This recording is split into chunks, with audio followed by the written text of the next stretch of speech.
Muito boa tarde a todos. Declaro aberta mais esta sessão do Colendo órgão especial do Tribunal de Justiça do Estado de São Paulo, cumprimentando as senhoras e senhores desembargadores, senhoras e senhores advogados, o eminente representante do Ministério Público, Dr. Wallace de Paiva Martins, aos nossos servidores, aos policiais militares, enfim, a todos que acorrem ao recinto do Salão Ministro Costa Manso.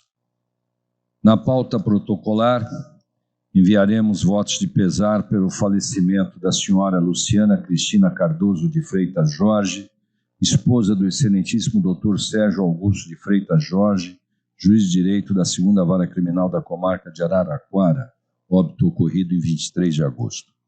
Também enviaremos votos de pesar pelo falecimento do juiz Antônio Carlos Andreotti, aposentado, irmão dos juízes José Arnaldo Andreotti e Hamilton Luiz Andreotti, e pai do excelentíssimo doutor Marcelo Hague Andreotti, juiz de direito da 1ª Vara da Fazenda Pública da Comarca de São José do Rio Preto, óbito ocorrido em 25 de agosto. Também enviaremos votos de júbilo pelas aposentadorias da doutora Mônica Sinise Ferreira de Camargo, juíza de direito da 3ª Vara de Acidentes do Trabalho, e também pela aposentadoria do Dr. Caramuru Afonso Francisco, juiz de direito titular 1 da 18ª Vara Cível da Comarca da Capital.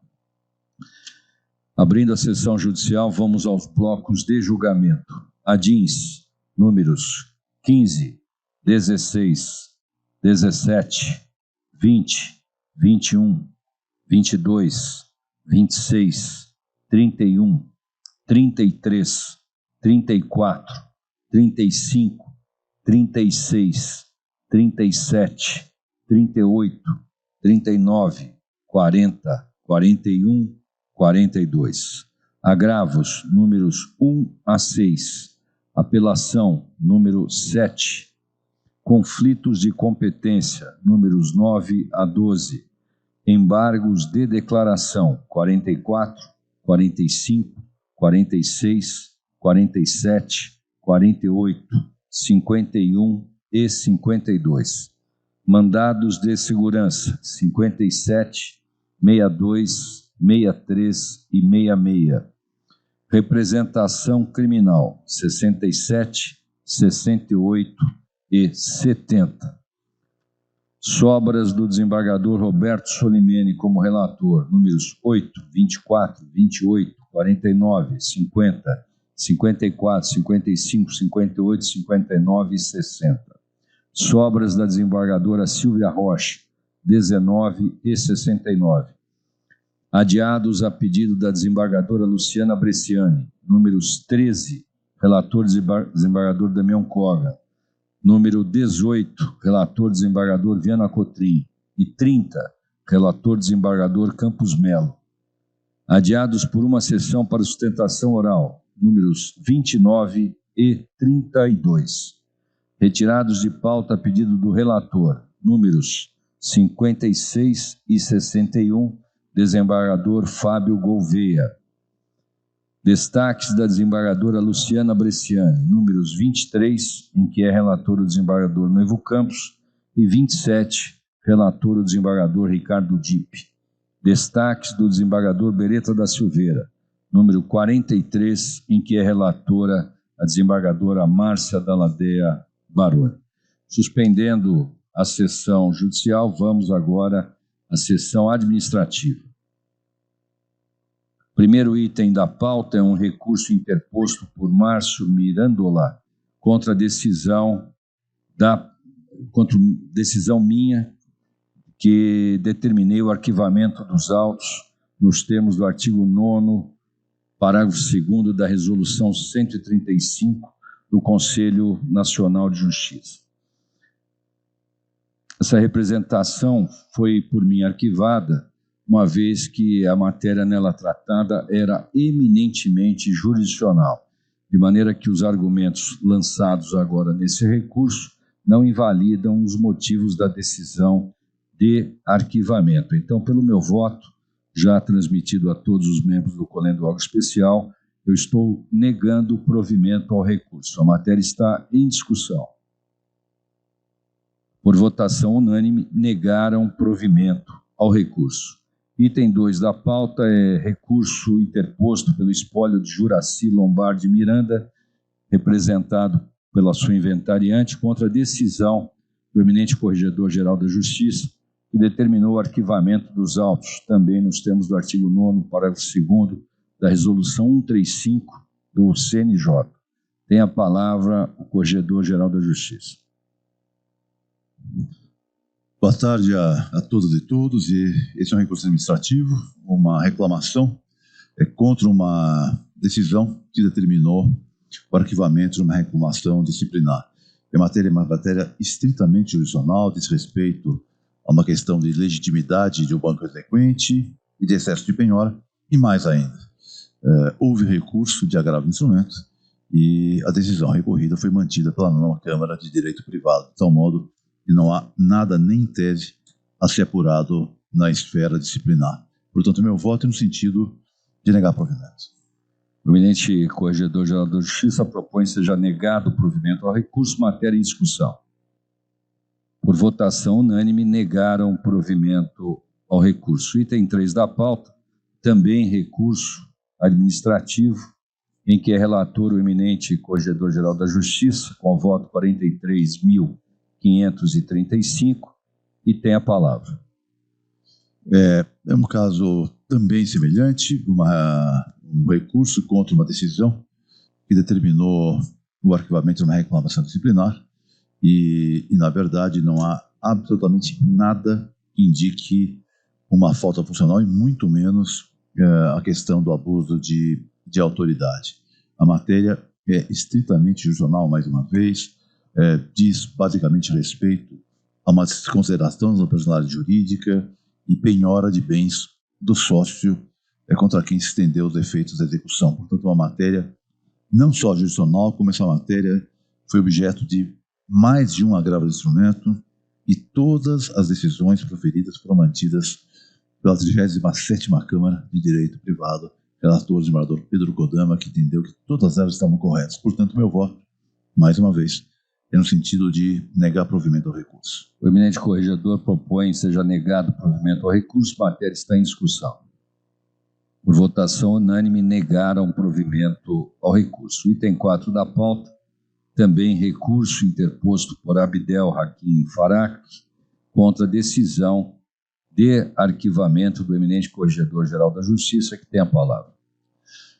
Um caso semelhante aqui, o recurso diz que houve um excesso de linguagem por parte da magistrada que proferiu a decisão, e na verdade era um litígio de vizinhança, e o que a juíza disse é que o vizinho havia proferido ofensas, xingamentos, e que o comportamento dele era antissocial. Aliás, isso é um requisito para que haja a violação ao direito de vizinhança, no termos do artigo 1277 do Código Civil. Portanto, a linguagem é técnica, necessária, e o meu voto nega provimento ao recurso, não há nem em tese qualquer infração disciplinar.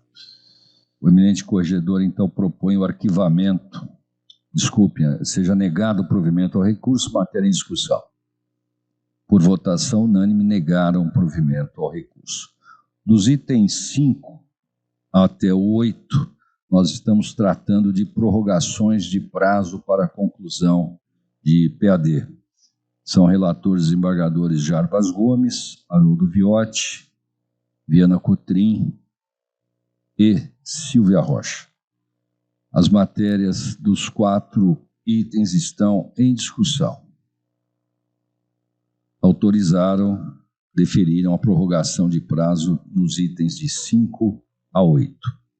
O item 9 da pauta trata-se de convocação para assessoria da presidência do doutor Cristiano de Castro Jarreta Coelho, juiz de direito titular 2 da 25ª Vara Civil Central da Comarca da Capital, para atuar junto à assessoria da presidência na implantação do Sistema de Processo Judicial Eletrônico EPROC a partir de 2 de setembro deste ano.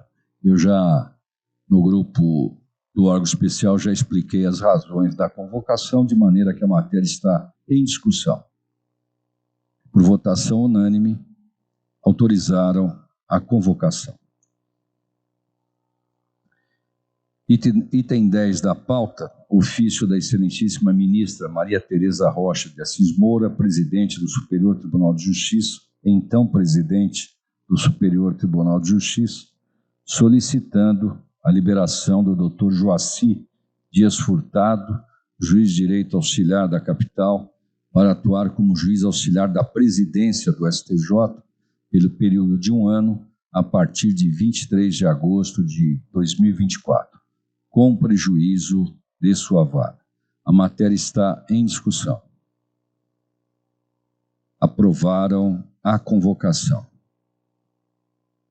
Número 11 da pauta é minuta de resolução apresentada pela presidência da Corte, que dispõe sobre o remanejamento da competência da 11ª Vara Civil do Foro Regional 1 de Santana e respectivo ofício para a 2ª Vara do Juizado Especial Civil da Comarca de São José do Rio Preto e respectivo ofício.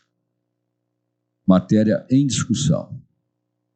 Aprovada a minuta de resolução. No mais, são afastamentos de magistrados e magistradas, alguns já deferidos de referendo do Colendo Órgão Especial, matéria em discussão. Todos os afastamentos aprovados à unanimidade.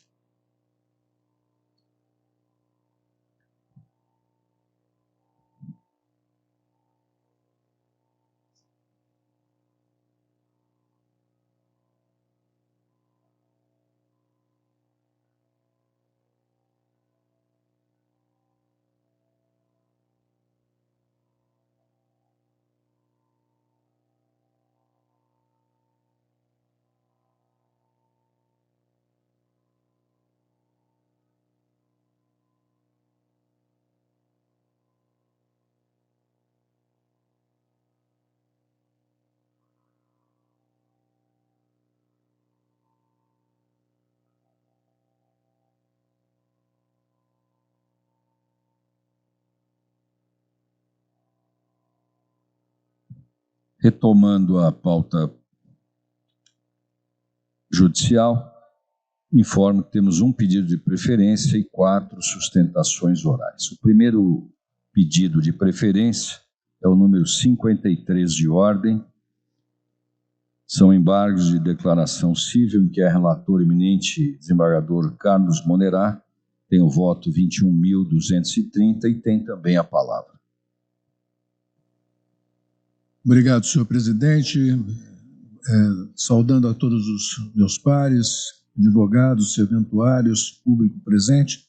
Por se tratar de embargo de declaração e pedido de preferência, eu vou me limitar à leitura da ementa e, se for necessário, complementar com algum esclarecimento. Embargos de declaração, ação direta de inconstitucionalidade, erro, obscuridade, omissão ou contradição. O venerando acórdão que extinguiu o processo sem resolução do mérito por ilegitimidade ativa de causa foi baseado por uma premissa equivocada, porque a norma suscitada com a vinda de novos esclarecimentos atinge exclusivamente a classe representada pela associação embargante. Portanto, estou entendendo que, configurada a legitimidade ativa, estou acolhendo os embargos para anular o venerando acórdão. Obrigado. O eminente relator propõe o acolhimento dos embargos, conferindo-lhes efeitos infringentes para anular o venerando acórdão recorrido. A matéria está em discussão. Por votação unânime, acolheram os embargos de declaração nos termos do voto do eminente relator.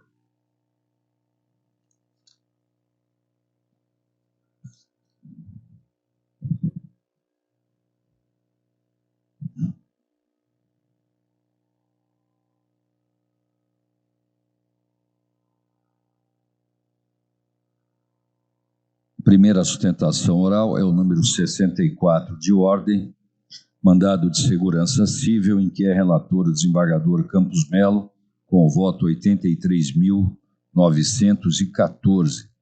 Solicita a sustentação oral o doutor Rafael de Moraes Brandão, a quem convido a ocupar a tribuna da defesa.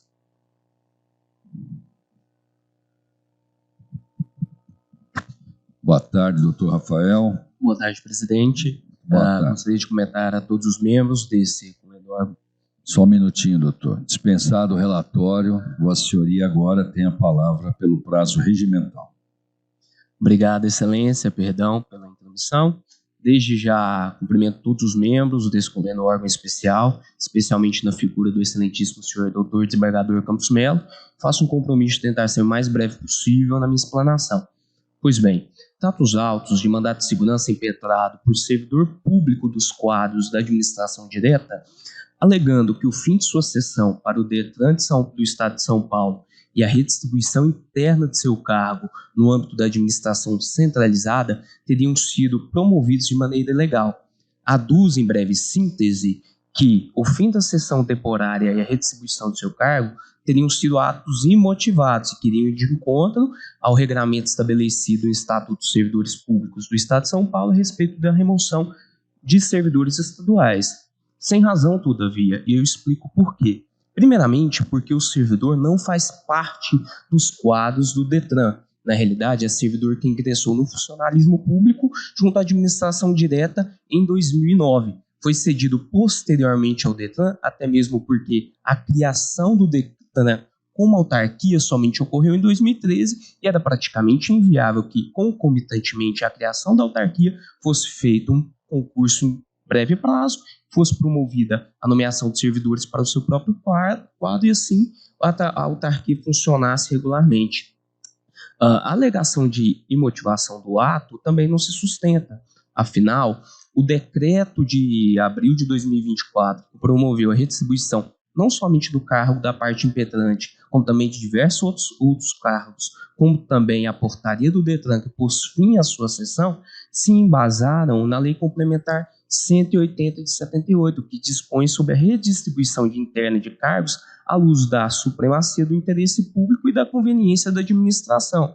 É importante lembrar que não existe direito adquirido à manutenção indeterminada lotação no caso da parte autora, pois ingressou no funcionalismo para exercer funções de apoio administrativo na administração centralizada.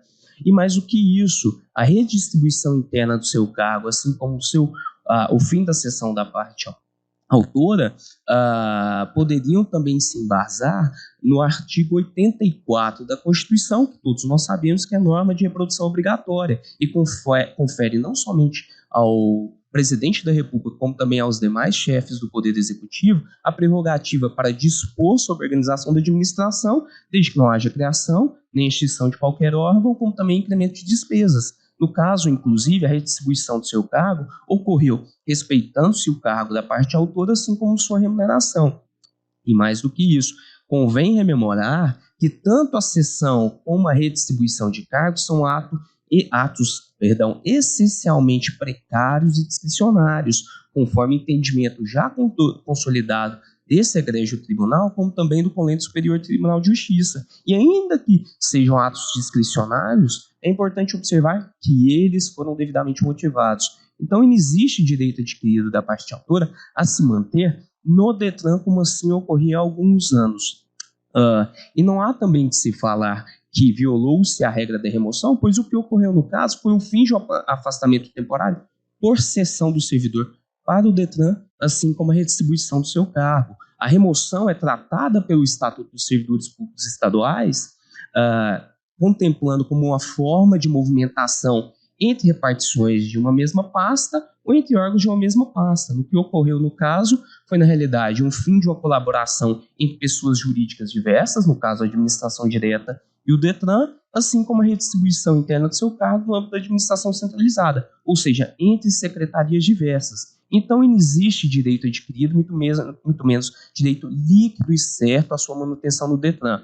E, já finalizando, destaco que a parte impetrante atravessou petição, se não me engano, datada de 23 de agosto, alegando que o fim da sua sessão, assim como a redistribuição do seu cargo, violariam o artigo 45 do Estatuto dos Servidores Estaduais. Mas a alegação também não merece prosperar. Por quê? O artigo 45, que fala que é vedado ser realizado remoções e transferências de ofício nos 6 meses anteriores a qualquer pleito, ou seja, a eleição federal, estadual ou municipal, e nos 3 meses subsequentes, quando isso implicar mudança de residência, é datado de 1968 e ele discorre sobre condutas vedadas à administração pública em período eleitoral. Só que nós sabemos também que, com o advento da Constituição de 1988, a competência para legislar exclusivamente sobre direito eleitoral foi atribuída à União. Então, esse artigo, por si só, não teria sido recepcionado pela Constituição. E ainda que nós entendamos que ele foi recepcionado pela Constituição e discorre apenas sobre condutas vedadas aos servidores e sobre regime jurídico funcional de servidores públicos, é importante nós termos uma especial atenção em relação ao artigo 73 da Lei Geral de Eleições, que discorreu de maneira uniforme e nacional sobre as condutas vedadas à administração pública em período eleitoral. Esse artigo não foi violado, porque ele veda remoções, transferências e exonerações de ofício nos 3 meses anteriores às eleições e exclusivamente na circunscrição do pleito. No caso dos autos, nós verificamos o quê? Que ocorreu o fim de uma sessão e uma redistribuição interna de cargos. O artigo 73 proíbe que haja esse tipo de movimentação, no caso, remoção, transferência e exoneração, nos 3 meses anteriores ao pleito e na circunscrição do pleito. A circunscrição do pleito, nesse ano de 2024, é exclusivamente local, não é estadual. Isso, por si só, afasta a aplicação do 73 na hipótese dos autos. Mais do que isso, o fim da sessão da parte autora, assim como a redistribuição interna de seu cargo no âmbito da administração direta, ocorreu muito menos, a mais do que 6 meses antes do pleito, sendo que a vedação se aplica nos 3 meses anteriores. E, além disso, o artigo 73 ele é de interpretação restrita, pois ele veda a remoção, que no caso é a movimentação do servidor no âmbito de uma mesma pasta, ou seja, no âmbito de uma mesma secretaria, a exoneração, que é o desligamento do servidor por ato volitivo, assim como a transferência, sendo que a transferência, tal qual conceituada pelo Estatuto e também pela Lei 8.112, é uma forma de provimento derivada que tem sido sistematicamente declarada inconstitucional, não só pelo Supremo Tribunal Federal, como também por esse egrégio tribunal. Afinal, permite a assunção de cargo público sem a devida aprovação no certame correlato. Então, não haveria violação ao artigo 73. E, por fim, mesmo que entendamos que foi recepcionado pela Constituição esse artigo 45, que ele convive com o artigo 73 da Lei Geral de Eleições, o próprio artigo 45 não teria sido violado. Afinal, ele veda tão somente remoções e transferências de ofício nos 6 meses anteriores às eleições e nos 3 meses subsequentes, sendo que no caso dos autos que nós verificamos foi que ocorreu o fim de uma sessão temporária, como já dito, é um ato discricionário e precário por excelência de colaboração entre poderes constituídos diversos ou entre pessoas jurídicas diversas no âmbito da administração, assim como a redistribuição do cargo da parte autora. E como nós sabemos que normas restritivas não podem ser interpretadas extensivamente, até mesmo para se assegurar um mínimo de segurança jurídica, não merece prosperar o pleito da parte impetrante. Por isso, pulga-se pela denegação da ordem no caso dos autos. Muito obrigado. Muito obrigado ao Procurador do Estado, doutor Rafael de Moraes Brandão. Passo a palavra para o relator, desembargador Campos Melo. Senhor presidente, cumprimento todos os colegas e as colegas presentes, o público em geral. Cumprimento também o ilustre advogado pela objetividade da respectiva sustentação. E o meu voto está de acordo com o que foi explanado da tribuna, de modo que eu vou pedir licença aos presentes para ler apenas a ementa e me coloco à disposição dos interessados para quaisquer esclarecimentos ulteriores. Mandado de segurança, impetração contra ato coator do governador do Estado. O decreto 68481, de 24 de abril de 2024, que determinou a transferência do impetrante do DETRAN São Paulo para a Secretaria da Saúde do Estado de São Paulo. A impetração é por alegada falta de motivação e fundamentação. Eu estou denegando a ordem. O decreto, alicerçado nos artigos 54 e 55 da Lei Complementar Estadual 180/1978, hipótese de transferência do servidor por oportunidade e conveniência da administração.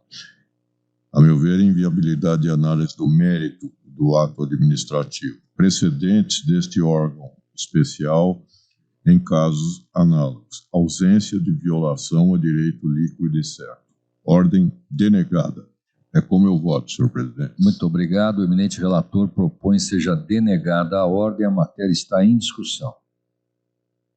Por votação unânime, denegaram a ordem nos termos do voto do relator. Muito obrigado ao doutor Rafael de Moraes. Tenha uma boa tarde.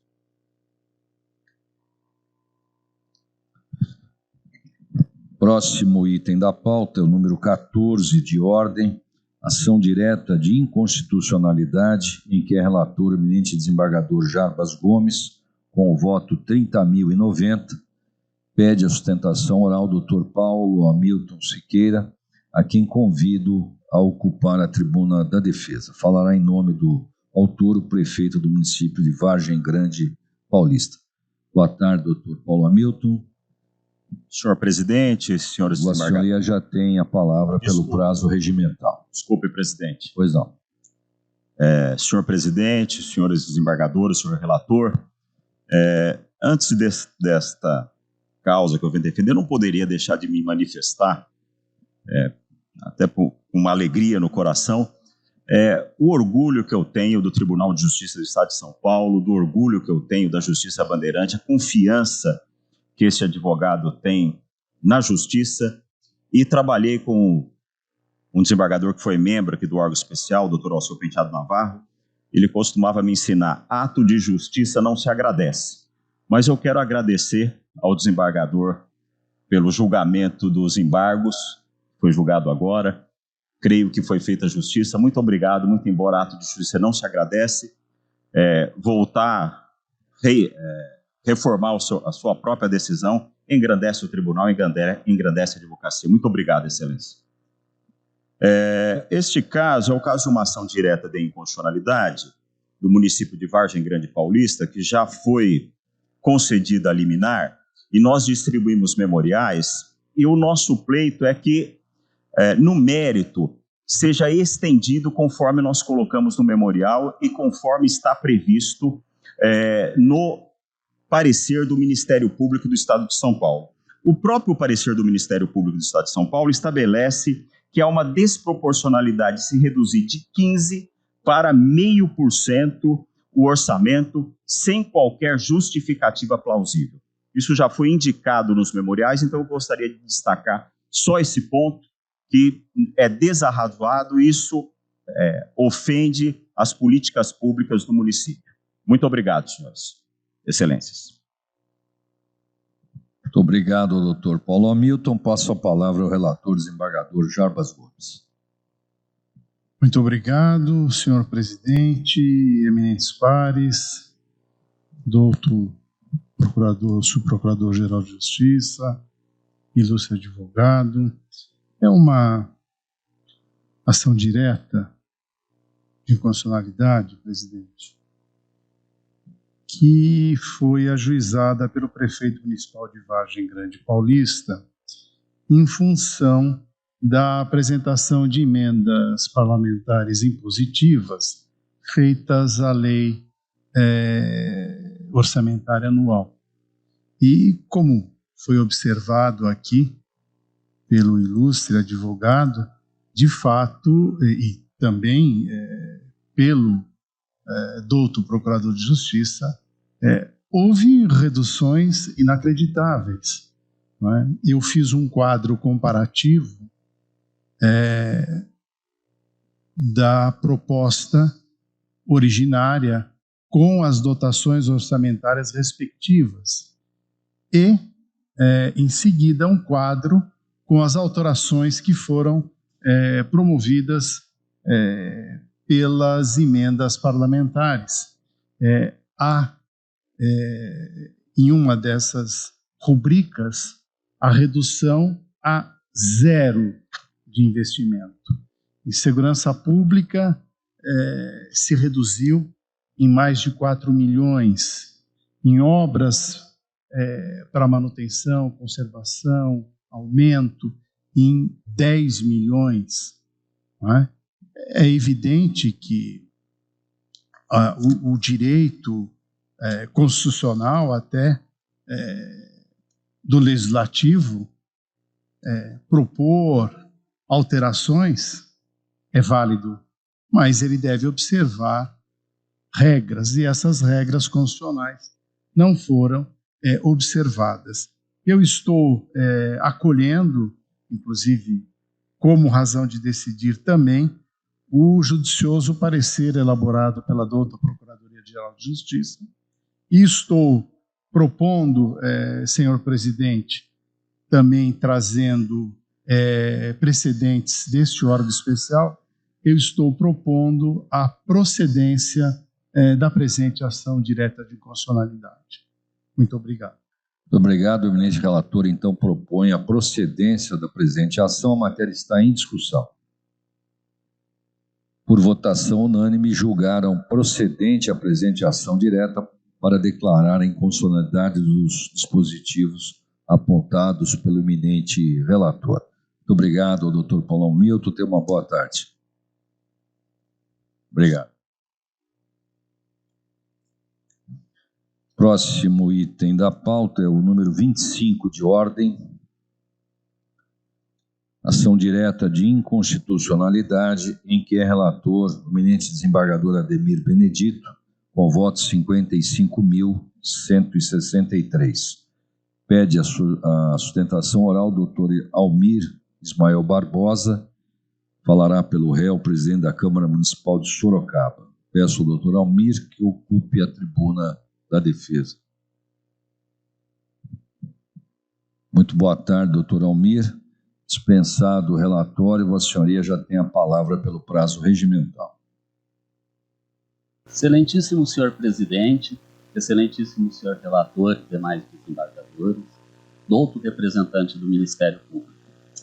Cuido do presente caso de ação direta de inconstitucionalidade proposta pelo Procurador-Geral de Justiça do Estado de São Paulo, em face de dispositivo do Estatuto dos Servidores Públicos de Sorocaba, que prevê o pagamento de gratificação de auxílio de diferença de caixa para os servidores que cuidam, que em seu trabalho mexem com dinheiro em espécie.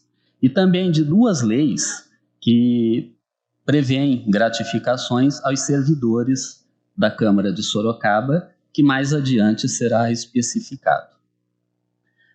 Em relação ao auxílio para a diferença de caixa, afirma o Ministério Público que esse auxílio não seria devido, uma vez que o cuidado com o manuseio do numerário já é atividade inerente ao cargo do servidor, já é de responsabilidade do servidor, e que essa gratificação seria um tipo de seguro para aqueles que manuseiam o numerário. Ousamos discordar do entendimento, apesar de cientes de toda a jurisprudência desse órgão especial que tem julgado procedentes ações referente a tal auxílio para a diferença de caixa, uma vez que esse auxílio é o mesmo que é pago no âmbito do comércio para os operadores de caixa, justamente, e não pelo manuseio em si do numerário, mas sim porque eles, manuseando esse numerário, fornecem troco e podem conter erros. Se vê a folhas 1151 dos autos, relatório da Prefeitura de Sorocaba, no qual consta que apenas 4 servidores do município recebem esse auxílio, que são servidores que trabalham no protocolo geral e que também fornecem troco. O município de Sorocaba tem quase 10 mil servidores e apenas 4 recebem esse auxílio. Então, entendemos que não é inconstitucional. Quanto à gratificação prevista na Lei 8.788 de 2009, a ser paga aos operadores de áudio, operadores de câmera e diretores de TV da Câmara Municipal, essa gratificação ela foi prevista com base no Decreto Federal número 84.134 de 79, que regulamenta a Lei Federal 6.615 de 78, que trata da profissão de radialista, da qual fazem parte os cargos mencionados. Essa gratificação, ela foi prevista justamente para que pudessem esses servidores praticar atividades e prevista nos mesmos moldes do artigo 16 do Decreto Federal 84.134, para que esses servidores pudessem praticar atividades que não estão inseridas em suas atribuições ordinárias. O autor da ação afirma que a gratificação não é devida, pois já está inserida nas atribuições ordinárias dos servidores, mas como pode se verificar nos autos, isso não acontece, porque eles praticam atividades diversas, e a prática dessas atividades, por eles, por exemplo, operadores de áudio e operadores de câmera fazem edição de vídeo em videobooks, podcasts. Essa atribuição não seria dessa função, seria de outra função de acordo com o decreto federal, conforme está especificado em nossas informações nos autos. Então, caso eles não percebessem essa gratificação para praticar essas atividades, a Câmara Municipal teria que fazer outros concursos e contratar outros servidores só para fazer esse serviço. Então, esse é o motivo da gratificação.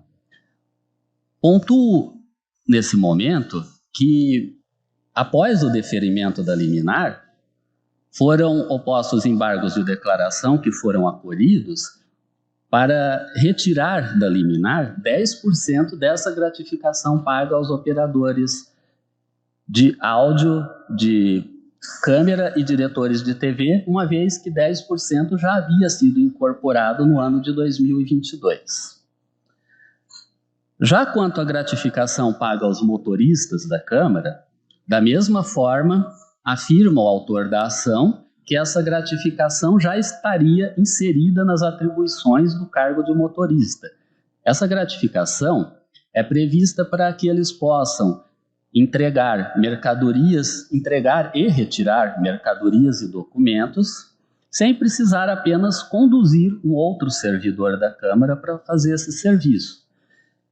Verifica-se, a folhas 10 dos autos, que o Ministério Público, ao afirmar que essas atribuições já se encontram na súmula de atribuições, analisou, na verdade, a súmula de atribuições dos motoristas do Poder Executivo, prevista na Lei 3.802 de 91, ao passo que as atribuições dos motoristas da Câmara de Sorocaba está prevista na Lei 8.231 de 2007 e atualmente na Resolução 517 de 2023, que, dentre tais atribuições, não tem a de entregar e retirar documentos e mercadorias. Esse é o motivo da criação já dessa gratificação, que já conta com 15 anos.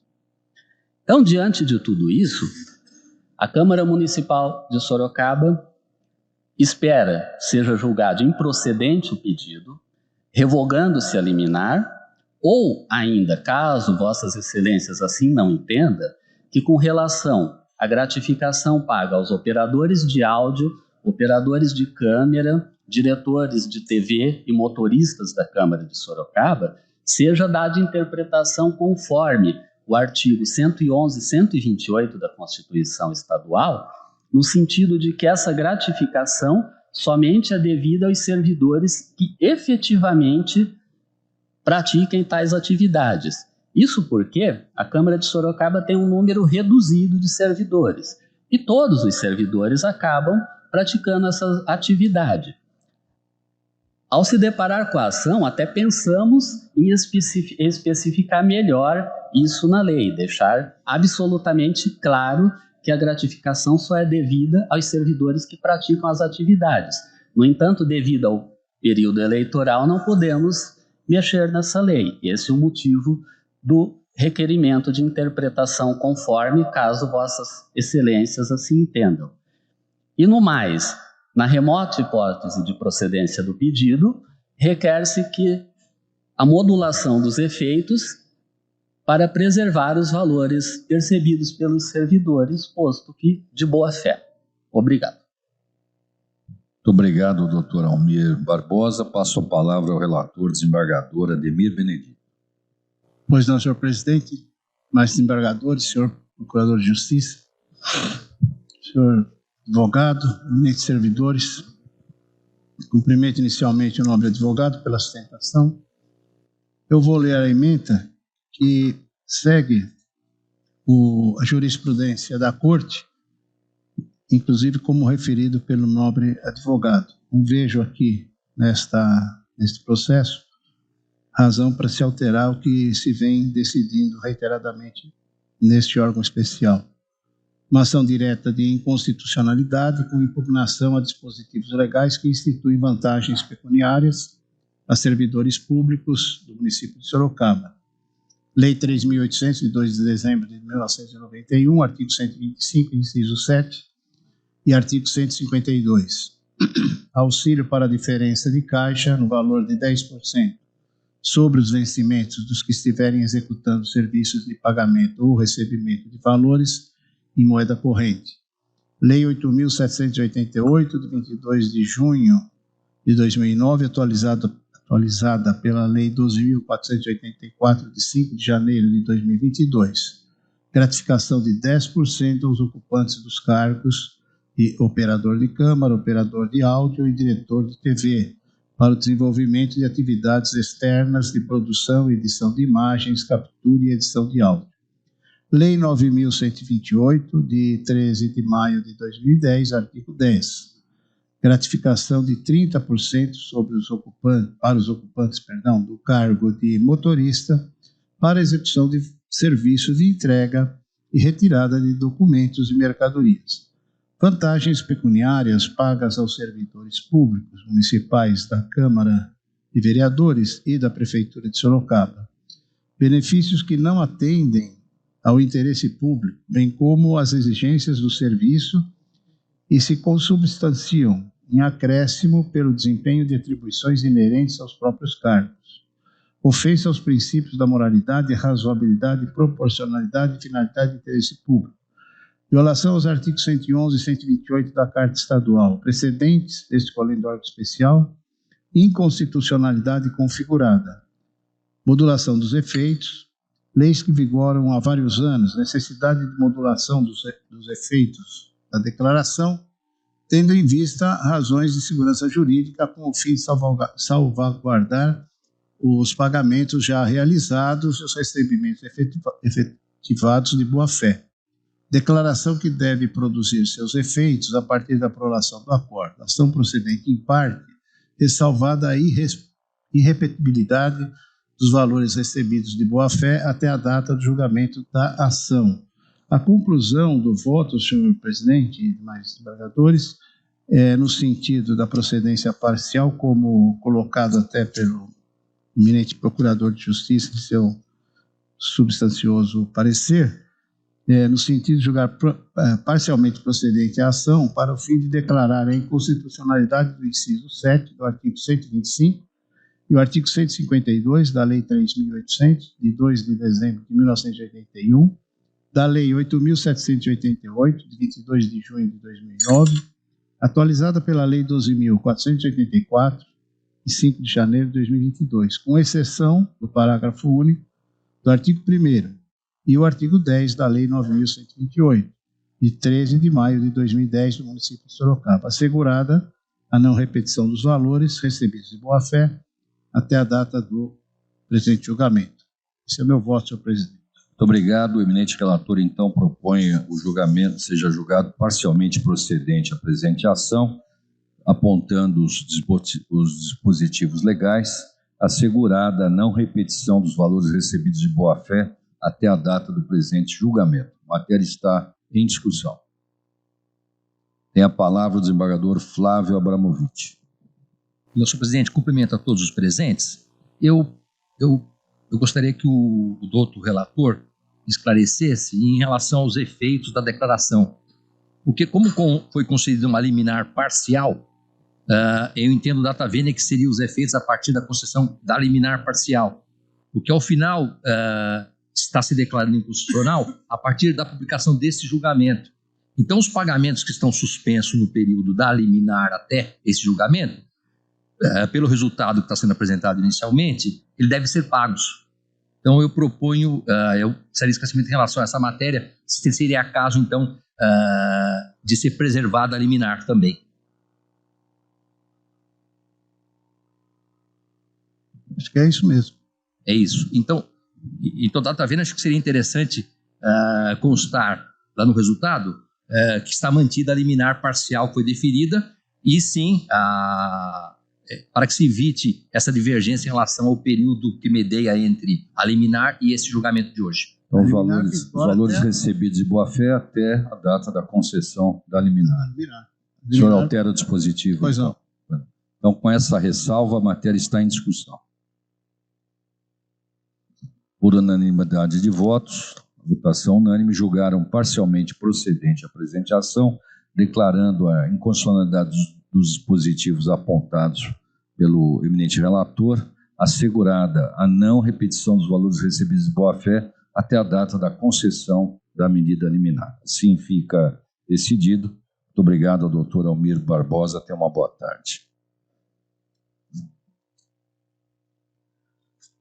Próximo item da pauta, eu acuso meu impedimento ao número 65 de ordem. Neste caso, e em mais 3 adiados, eu também estou impedido. Então, peço ao eminente vice-presidente que assuma a presidência nesses 4 itens da pauta. Muito obrigado, presidente. Boa tarde, senhoras e senhores desembargadores, membro do Ministério Público, doutor Wallace, senhoras e senhores advogados, senhora secretária e servidores. Número 65 da pauta é um mandado de segurança civil da comarca de São Paulo, relator o eminente desembargador Haroldo Viotti, que traz o voto 47.069. Convido a doutora Thaís Ferreira para que tome assento à tribuna. Doutora, dispensado o relatório, a senhora tem a palavra pelo prazo legal. Boa tarde, Vossas Excelências. Boa tarde ao presidente desse órgão. Boa tarde ao desembargador relator Haroldo Viotti, do outro representante do Ministério Público e demais membros que compõem esse órgão especial.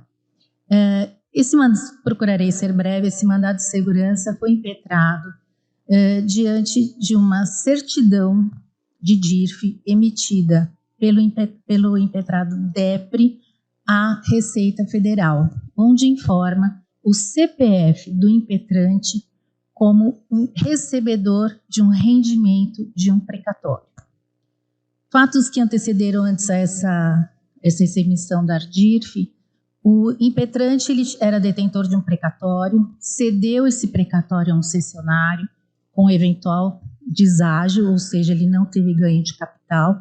O cessionário se habilitou nos autos, teve sua cessão homologada, passou a ser o detentor deste precatório, realizou acordo junto à Procuradoria do Estado e recebeu por esse precatório.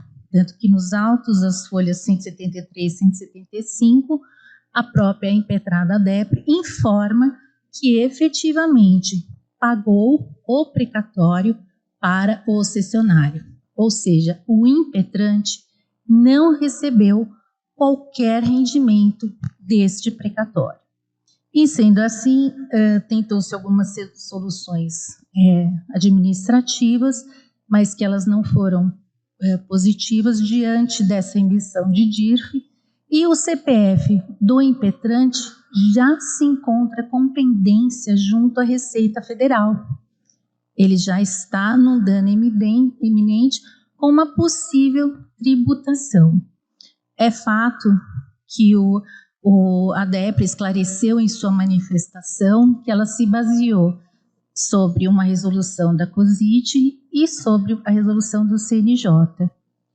Todavia, como nós sabemos, elas não podem sobrepor aos nossos princípios constitucionais, ao que está na nossa Constituição, aos nossos diplomas legais, como o Código Tributário Nacional e seu artigo 133, e todos sabemos a máxima que quem paga imposto sobre rendimentos que advém de algum bem é quem usufruiu disso. E no caso, o impetrante não recebeu o precatório. Então, aqui é que está o conflito. A própria DEPRE informa que pagou o precatório e reteve o imposto de renda no CNPJ do cessionário, mas informou a Receita Federal o CPF e o nome do impetrante. Então, o que nós estamos pedindo aqui é que seja concedida uma segurança para que seja retificada pela DEPRE essa DIRF, ou, na pior das hipóteses, seja emitido pela DEPRE um ofício informando a Receita Federal que nada há a ser tributado no CPF do impetrante que não recebeu o precatório. Agradeço a atenção de todos, essa é a minha explanação e confio que seja concedida a segurança. Agradecemos a doutora Thaís, passo a palavra ao eminente relator. Senhor vice-presidente, no exercício da presidência, eminentes colegas, os procuradores de justiça, doutora advogada, trata-se de, aqui, um mandado de segurança, contrato atribuído ao desembargador coordenador da Diretoria de Execuções Precatórias, na esteira do que é orientado pela própria Receita Federal e pelo próprio CNJ, quando do pagamento do precatório houve o desconto do imposto de renda na fonte. O eminente embargador coordenador da Diretoria de Execuções de Precatórios na Justiça informou que, no caso de cessão de crédito precatório, o imposto de renda deve ser retido na fonte no momento do pagamento, pela fonte pagadora, que informará na DIRF o nome e o CPF do cedente. Por se tratar de tributação exclusiva na fonte, o imposto pago não pode ser deduzido na declaração de ajuste anual.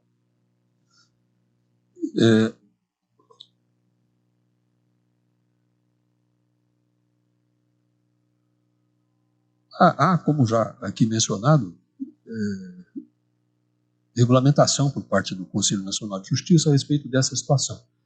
O artigo 42, em seu parágrafo 4º da Resolução 303 de 2019 do CNJ, diz que, em caso de cessão de valor relativo a precatório, o imposto de renda, se incidente sobre a parcela cedida, será de responsabilidade do cedente, no termo da legislação que lhe for aplicável.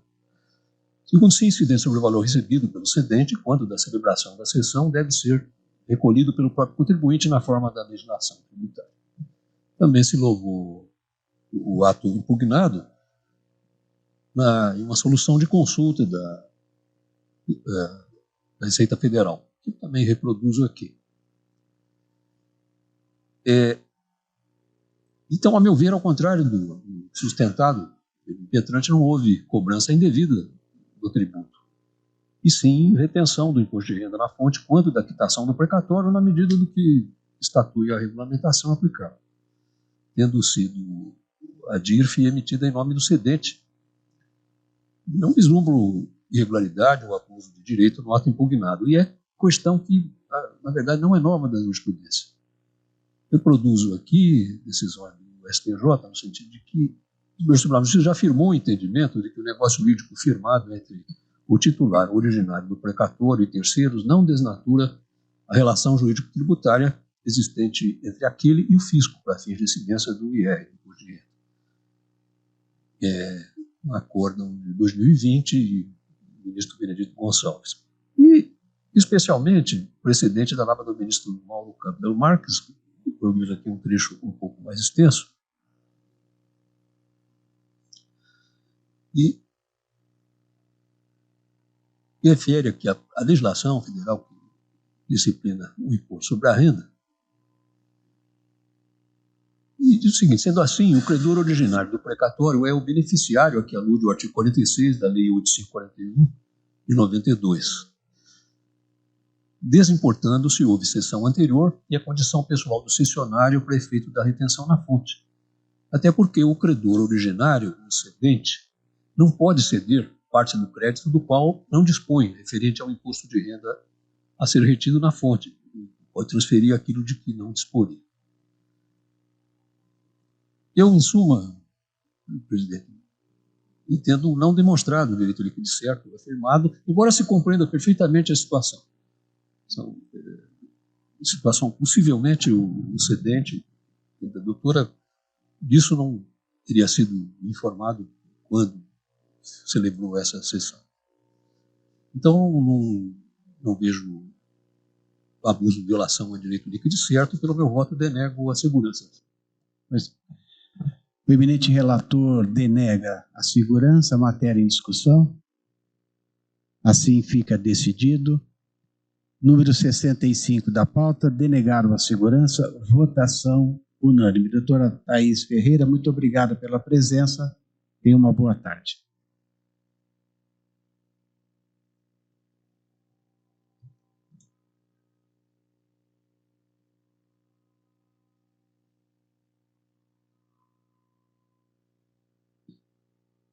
O próximo é o 72 da pauta.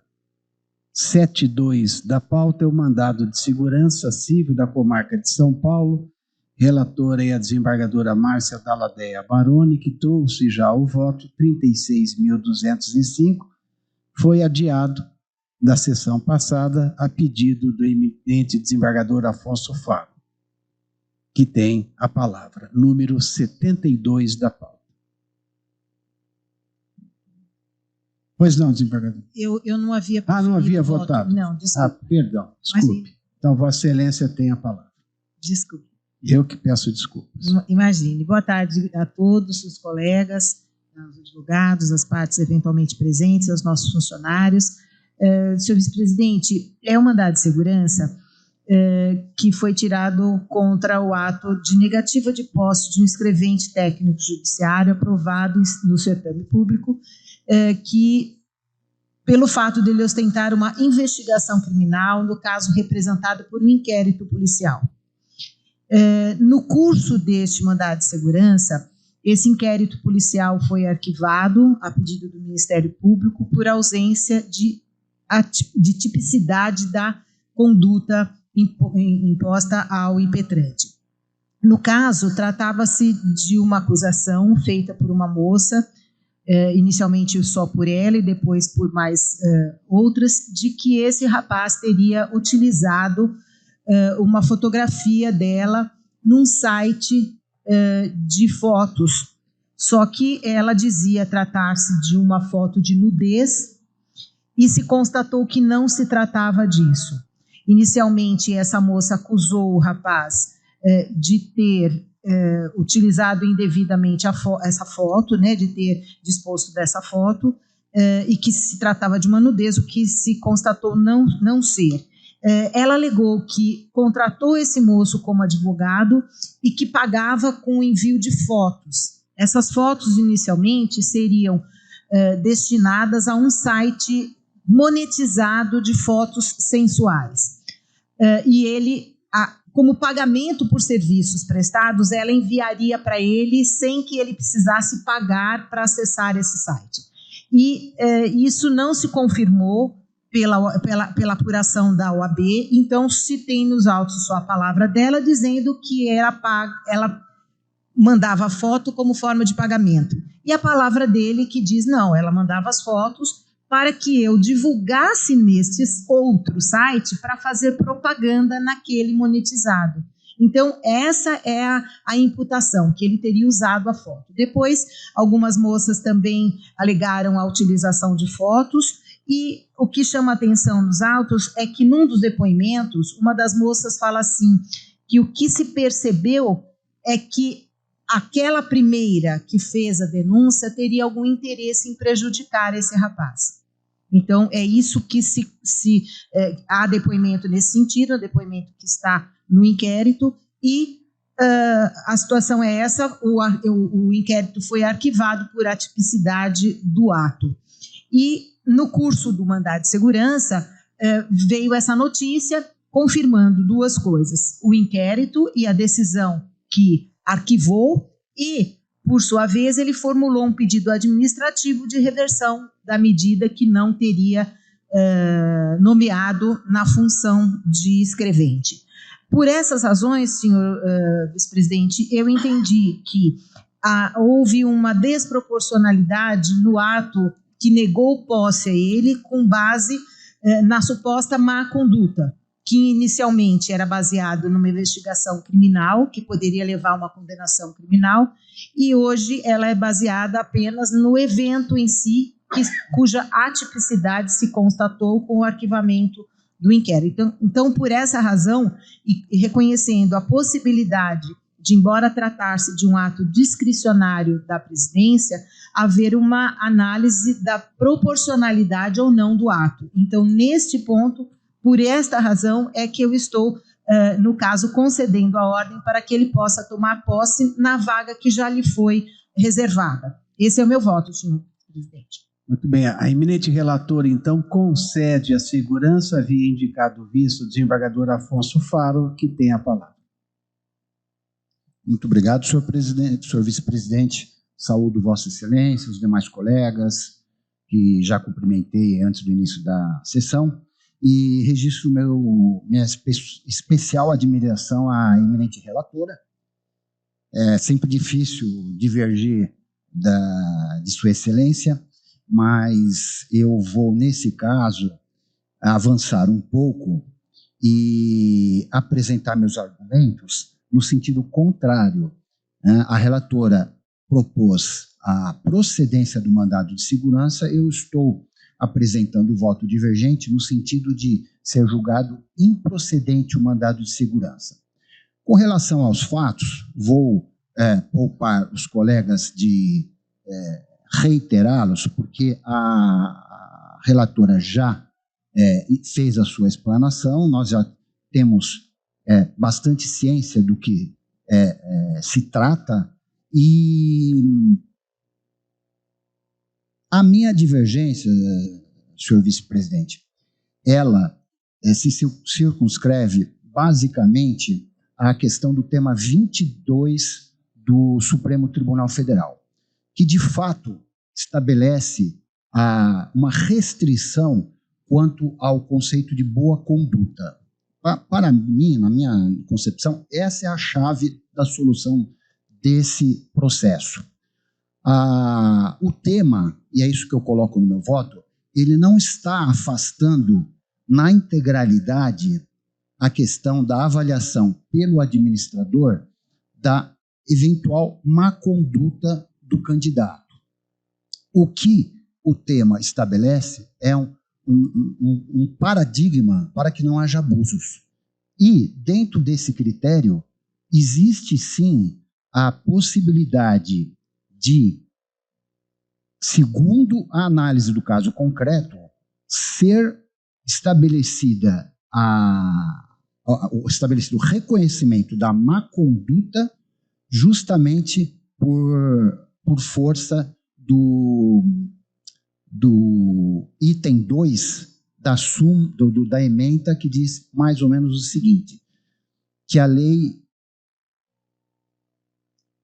pode estabelecer restrições à admissão do candidato em algumas situações em que se requer um grau de exigência superior. Então, a título de exemplo e não como um rol taxativo, o enunciado estabelece carreiras da magistratura, funções essenciais da justiça e de segurança pública.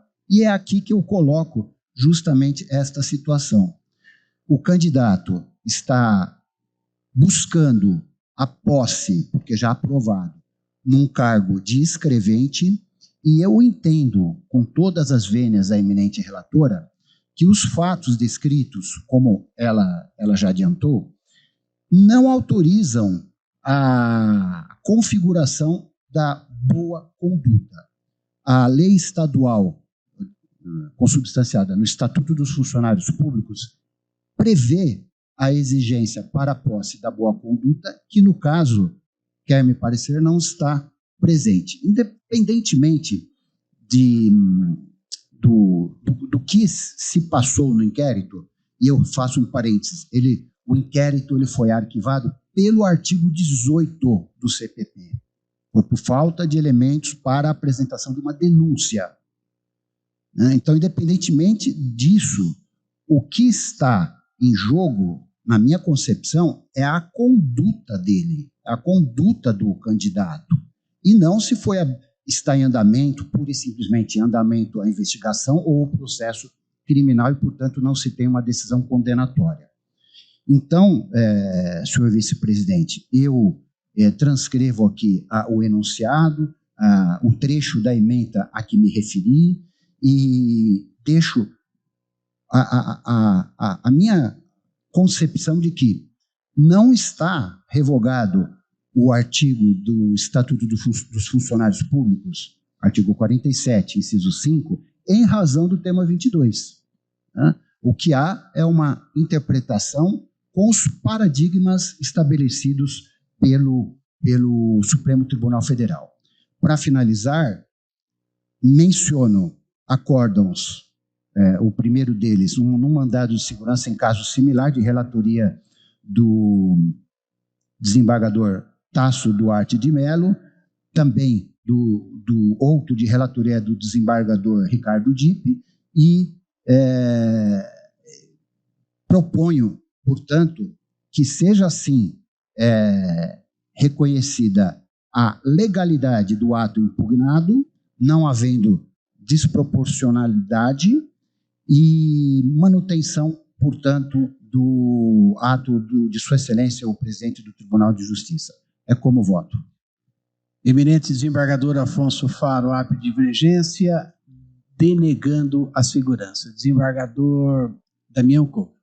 Muito obrigado, senhor presidente. Quero cumprimentar a eminente relatora pelo voto, o eminente desembargador Faro também.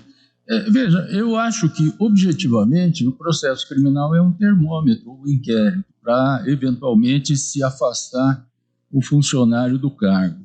Mas o fato de não se ter provado efetivamente a ocorrência de ilícito penal, não falta aquele quociente de ordem moral que se tem que exigir do servidor que vai vir trabalhar nessa corte. Se como advogado, recebia fotos sensuais de cliente, para depois pegar essas fotos, monetarizar num determinado site, ele demonstra que ele tem uma conduta dúbia. Imagina se ele vem no cartório e começa a coçar servidores para fornecer esse tipo de foto e cria um site aqui de uso próprio. Né? Isso cria um problema que não se resolve só no inquérito policial, mas é aquilo que ultrapassa o inquérito policial e que acho que devemos exigir de boa conduta do servidor público, que ele tenha uma vida imaculada em todos os sentidos.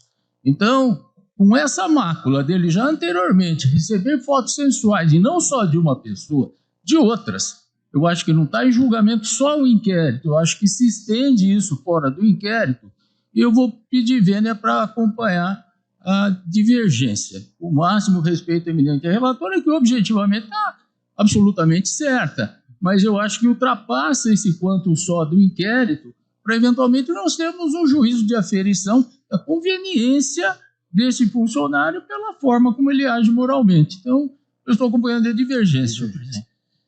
Desembargador Damião Koga acompanha a divergência. Tem a palavra a desembargadora Luciana Bresciani. Senhor vice-presidente, no exercício da presidência, senhor presidente, doutos procuradores de justiça, nobres colegas, advogados presentes, nossos diligentes servidores. Esse caso incomoda bastante. Sem dúvida nenhuma, esse caso incomoda bastante.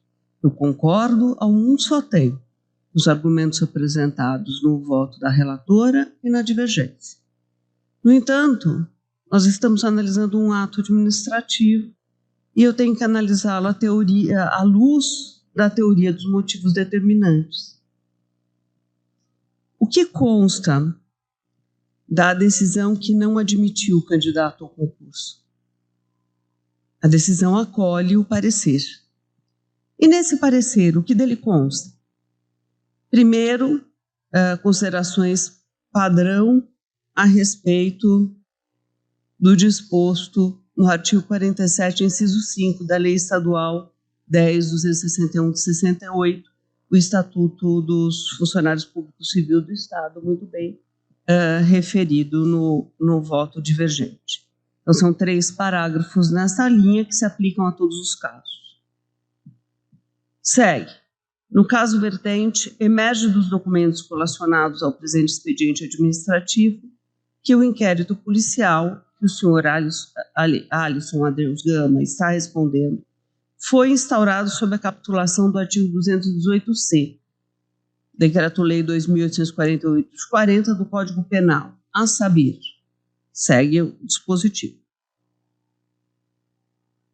Pena reclusão de 1 a 5 anos, se o fato não constitui crime mais grave. Ante o exposto, considerando que não foi preenchido o requisito da boa conduta, o parecer que submeto a Vossa Excelência no sentido de indeferir a posse do interessado, devendo sua nomeação ser tornada sem efeito.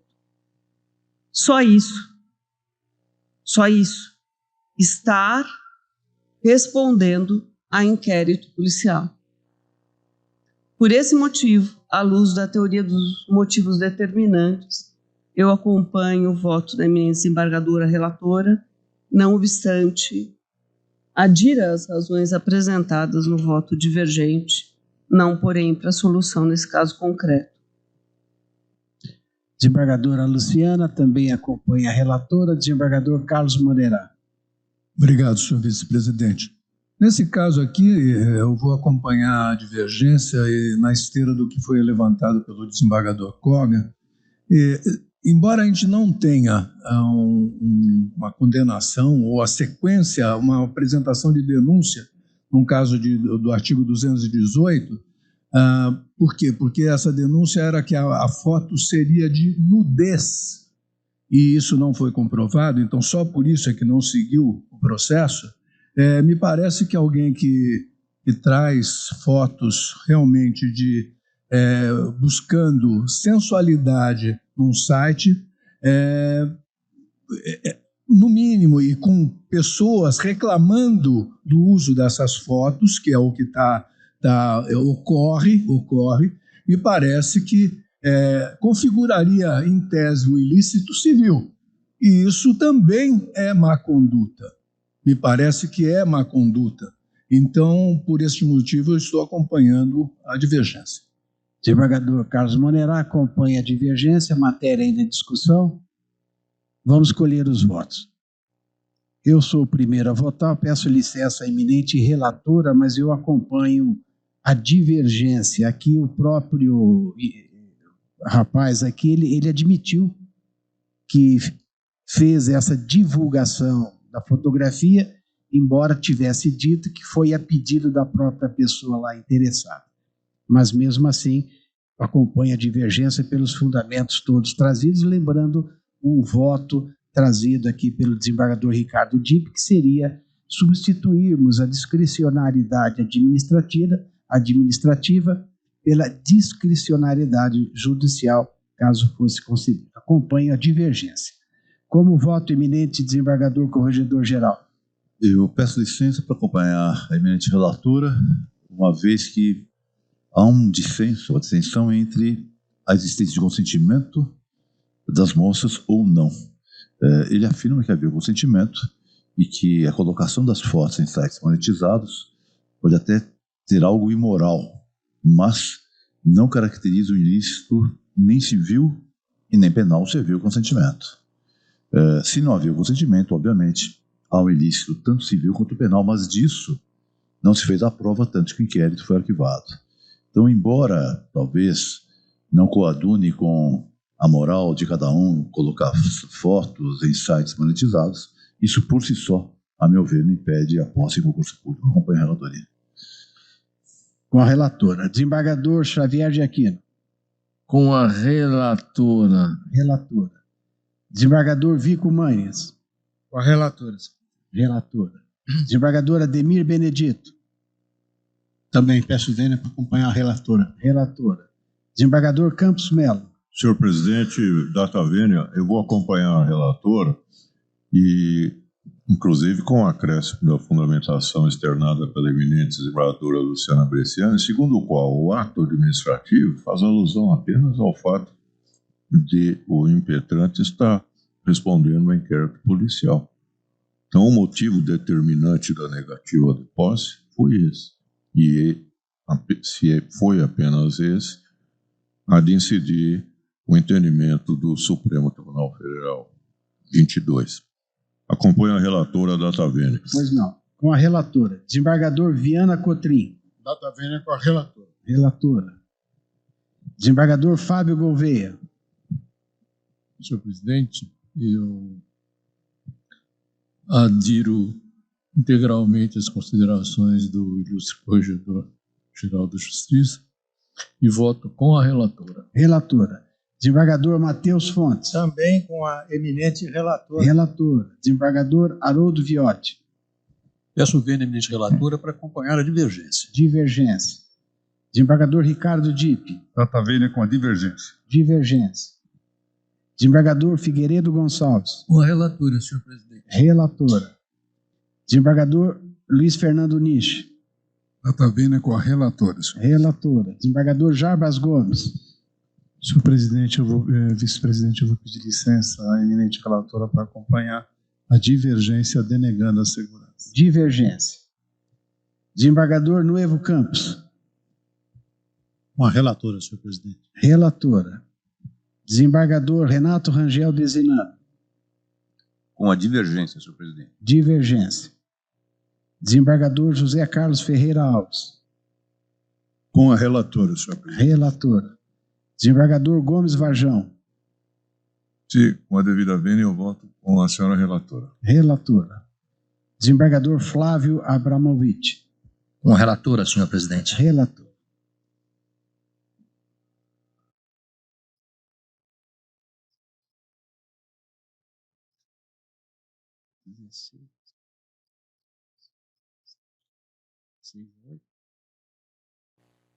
Por maioria de votos, concederam a segurança. Placar 16-8. Alguém vai declarar voto? Não. Assim fica decidido. Concederam a segurança por maioria de votos. Doutor Afonso declara, né? Declara vosso, desembargador Afonso. Próximo é o 73 da pauta. 73 da pauta. Aqui. –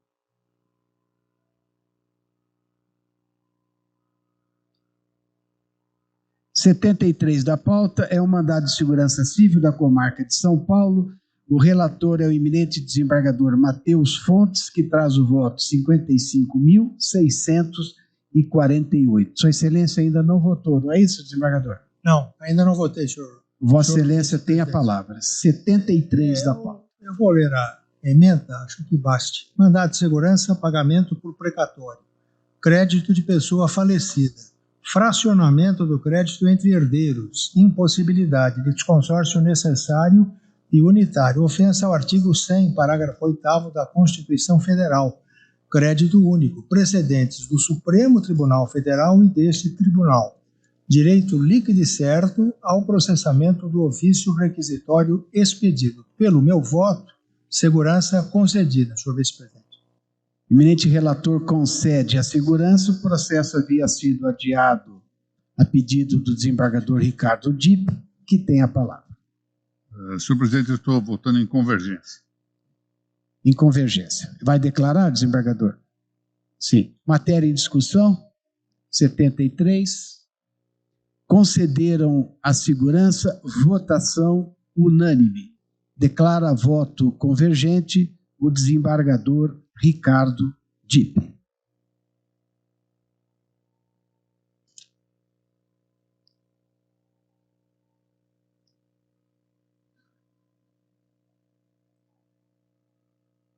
O próximo é o 74 da pauta. É um mandado de segurança civil da comarca de São Paulo. este caso já havia sido iniciado o julgamento, o relator já votou, já teve sustentação oral. Na sessão passada, o advogado fez novo pedido de sustentação oral, o que foi indeferido por votação unânime, e Sua Excelência, a eminente desembargadora Luciana Bresciani, indicou vista. O eminente relator informa que há uma nova petição do advogado, insistindo na sustentação oral antes do prosseguimento do julgamento. A mim me parece, nós já havíamos decidido por votação unânime que não cabia a nova sustentação oral, porque o artigo 150 do regimento interno não se aplicava ali, e nem o artigo 942 do Código do Processo Civil, porque o artigo 942 do CPC diz respeito à técnica do julgamento estendido, o que não é o caso aqui. Aqui não se aplica esse dispositivo. E também não se aplica, a meu ver, o 150 do regimento interno, porque é permitida a renovação da sustentação oral sempre que o feito retorne à mesa após o cumprimento de diligência, que não é o caso, ou quando oficie juiz novo. Aqui nós teríamos 2 novos juízes que passaram a integrar o colegiado quando do primeiro momento em que foi pautado o caso. Mas os eminentes magistrados ou se sintam habilitados a votar ou podem não votar, porque já teve a sustentação oral, mas não me parece que seja o caso de renovação da sustentação. Senão, a cada troca de magistrado aqui no colegiado, nós teríamos a possibilidade de renovação. Mas eu apenas conduzo aqui o julgamento, eu coloco a matéria em discussão, se será ou não permitida nova sustentação oral antes do voto vista da eminente desembargadora Luciana. Desembargador relator tem a palavra. Pela ordem, senhor presidente, eu recebi cópia da petição que foi endereçada a Vossa Excelência. E nela também a impetrante aproveita para arguir desde já nulidade do julgamento por cerceamento de defesa. O que me parece descabido, porque eu suponho que a impetrante não é dotada de dons divinatórios. Então ela não pode saber qual é o resultado do julgamento que está em andamento ainda, para já vir previamente arguir cerceamento de defesa. Eu sugiro a Vossa Excelência, embora a petição seja endereçada a Vossa Excelência, vice-presidente no exercício da presidência, que seja anotada a arguição e submetida à apreciação deste órgão especial para que, no meu entender, seja rejeitada a alegação de nulidade do julgamento por cerceamento de defesa, em pleno curso do julgamento, o que me parece, salvo o melhor juízo, descabido. Pois não. Então, apenas isso, senhor presidente. Pois não, desembargador. É o que eu havia dito, a questão é que ele insiste na sustentação oral, que ele já fez a sustentação, na nova sessão foi indeferido o pedido e agora ele retorna o pedido. Eu não cheguei a ver essa petição, que embora endereçada a mim, foi juntada no processo, que é da relatoria do eminente desembargador Campos Melo. Mas os autos também não estavam comigo, porque era vista, estava vista com a desembargadora Luciana. Eu fiquei manietado. Nós dois. Então, eu coloco em discussão, primeiro, se cabe ou não novo pedido de sustentação. Matérias em discussão? Indeferido. Indeferido novamente por unanimidade o pedido de nova sustentação oral. E a questão de apontar cerceamento de defesa, eu creio que nem é o momento de nós apreciarmos isso, desembargador.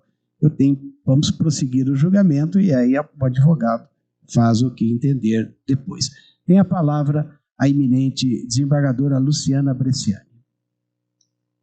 Senhor presidente, eu acuso o recebimento de memoriais, ouvimos com atenção a sustentação apresentada, analisamos com vagar o caso, Houve, inclusive, inicialmente, um pedido de suspensão até que se encerrasse um julgamento perante o Colégio do Supremo Tribunal Federal. Isso, de fato, aconteceu.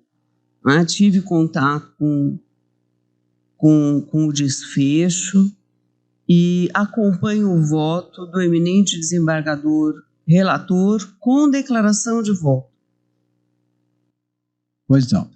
A eminente desembargadora Luciana Bresciani apresenta voto convergente, denegando a segurança. Matéria continua em discussão. Desembargador Haroldo Viotti. Presidente, eu quero pedir escusa por fazê-lo neste momento, mas eu gostaria de indicar a vista. Indicar vista.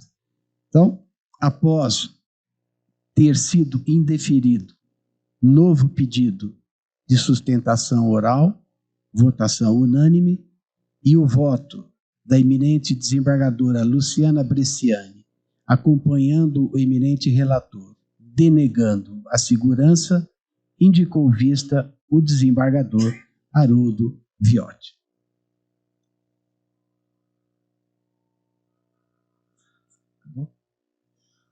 Senhor presidente, muito obrigado. Devolvo a palavra a Vossa Excelência. Eu que agradeço a gentileza de Vossa Excelência. Próximo item da pauta é o número 71 de ordem, ação direta de inconstitucionalidade, em que é relator o eminente desembargador Vico Manhas, com voto 47.517. Na sessão passada, indicou vista a eminente desembargadora Luciana Bresciani, mas o nobre relator ainda não proferiu seu voto, motivo pelo qual tem agora a palavra.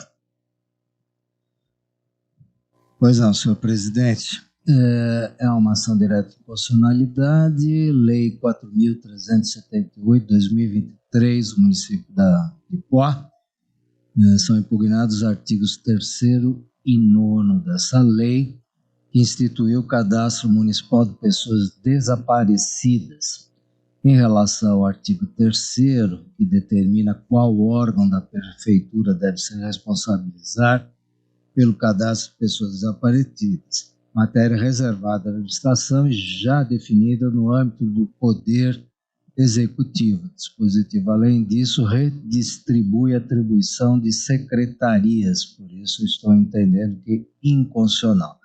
O que também faço em relação ao artigo 9º, que impõe a forma como a divulgação de informações sobre desaparecidos deve se dar. Então, ação julgada procedente para declarar a inconstitucionalidade dos artigos 3º e 9º. O eminente relator propõe a procedência da presente ação. Tem a palavra a desembargadora Luciana Bresciani. Senhor presidente, considerando que os artigos 7º e 8º sequer foram objeto do pedido e já garantem essa importante divulgação, e tendo em conta ainda precedentes deste colendo órgão especial, acompanho o voto do eminente desembargador relator sem declaração. Desembargadora Luciana Bresciani apresenta voto convergente. Matéria permanece em discussão. Por votação unânime, julgaram procedente a presente ação para declarar a inconstitucionalidade dos artigos 3º e 9º da Lei 4.378 do município de Poá. Sim, fica decidido. Próximo item da pauta é o número 75 de ordem.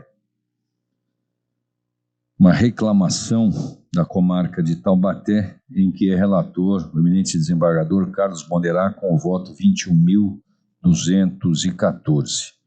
A eminente desembargadora, o eminente relator propunha a procedência da reclamação, já apresentou voto de divergência a desembargadora Luciana Bresciani, pela improcedência, voto 31.969, e indicaram vista, neste caso, os desembargadores Haroldo Viotti e Jarbas Gomes.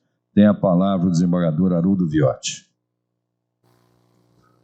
Meu presidente, eu longamente me detive neste processo aqui, mas não consegui arredar a evidência de que a turma recursal efetivamente deu aplicação à norma que esse tribunal havia declarado inconstitucional. Eu estou, assim, resumidamente, sem declaração, acompanhando o relator. Eminente desembargador Haroldo Viotti acompanha o relator. Tem a palavra o desembargador Jarbas Gomes. Senhor presidente, eu já havia manifestado a minha concordância com o relator anteriormente, embora naturalmente não tenha constado, mas eu já havia manifestado que estava acompanhando o relator. Muito obrigado. Pois não, agradeço também. Voto convergente com o eminente relator. A matéria permanece em discussão. Vou colher os votos. Eu sou o primeiro a votar e, respeitosamente, só um minuto, por favor.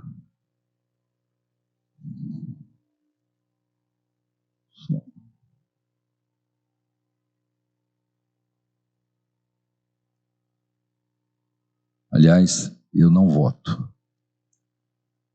Eu estava vendo o item errado aqui. Nesse caso, eu só voto em caso de empate. Então, o primeiro a votar, o eminente vice-presidente, tem a palavra. Senhor presidente, com a devida vênia, acompanho o eminente relator. Como voto, senhor Corregedor-Geral da Justiça?